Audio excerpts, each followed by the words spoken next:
Hey everyone, in this video tutorial I'm going to show you how to crop a shape in Canva. Click on Elements and in the search bar type in the name of the shape you want to use. I'm going to use a triangle shape. Go to the right here and find where it says Frames.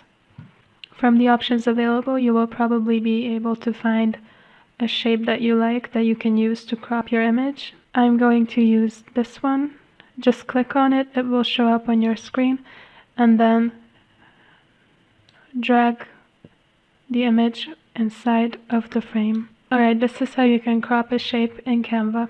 I hope you found this tutorial useful. If you want to try out all premium Canva Pro features, you can claim your 30-day Canva Pro free trial by clicking the link in the description below.